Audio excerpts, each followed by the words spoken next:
Hi అండి, నమస్తే. ఈరోజు మనం పప్పుచారు, నెల్లూరు జిల్లా స్పెషల్ పప్పుచారు ఎలా చేసుకోవాలో చూద్దాం. ముందుగా మనం కందిపప్పుని నూనె వేయకుండా దోరగా వేయించి పక్కన పెట్టుకోవాలి. కడిగి పక్కన పెట్టుకుందాం. తర్వాత ఆయిల్ కొంచెం వేసుకొని ఆయిల్లో పోపు దినుసులు వేసుకున్నాను.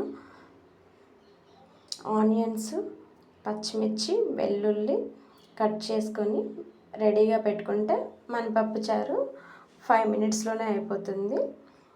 ఇంకా ఆయిల్ కొంచెం హీట్ ఎక్కాక పోపు దినుసులు వేసుకున్నాను. తర్వాత ఎండుమిర్చి, పచ్చిమిర్చి మీ ఇష్టం, ఆప్షనల్. ఇష్టమైతే వేసుకోండి, లేదంటే ఎండుమిర్చినే వేసుకోండి. దీనికి మంచి ఫ్లేవర్ ఉంటుంది ఎండుమిర్చితో.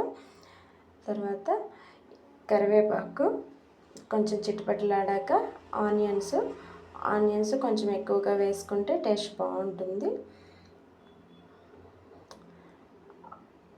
వెల్లుల్లి కూడా వేసాను.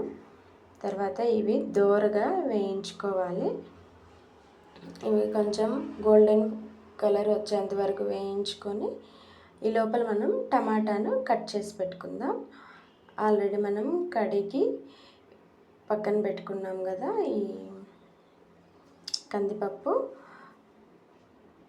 వేయించి కడుక్కుంటే బాగుంటుంది.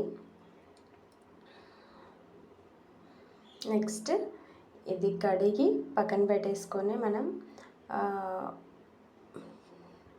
మన పోపులో టమాటాలు వేసుకోవడమే. ఈ టమాటాలు కొంచెం మగ్గాక కొంచెం ఉప్పు, పసుపు వేసుకుంటాం కదా, మర్చిపోయాను చెప్పడం.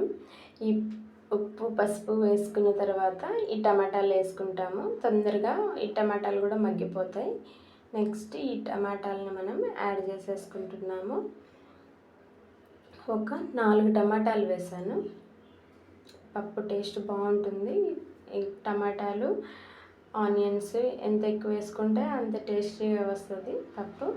తర్వాత మన టమాటాలు కొంచెం వేగాక ఈ కందిపప్పు కూడా వేసుకున్నాను.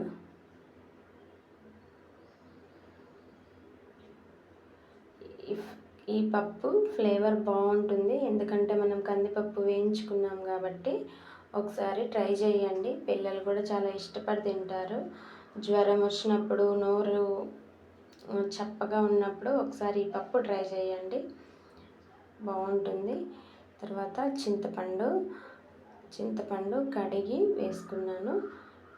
నెక్స్ట్ కొంచెం దాల్ మసాలా అని ధనియాలు, మెంతులు, జీలకర్ర ఇవన్నీ వేయించి పొడి కొట్టి పక్కకు పెట్టుకున్నాను నేను.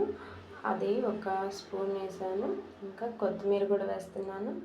మొత్తం మనకు కావాల్సినంత వాటరు ముందుగానే వేసుకొని మనం విజిల్ పెట్టుకోవాలి. ఈ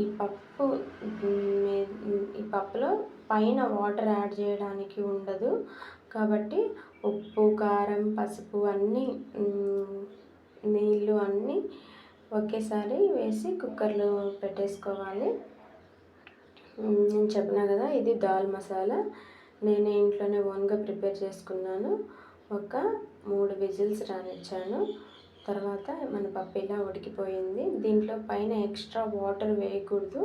మనం పప్పు ఉడికించుకున్న వాటర్ మాత్రమే దీంట్లో మిక్స్ చేసుకోవాలి. చూసారు కదా ఎంత కలర్ఫుల్గా ఉందో.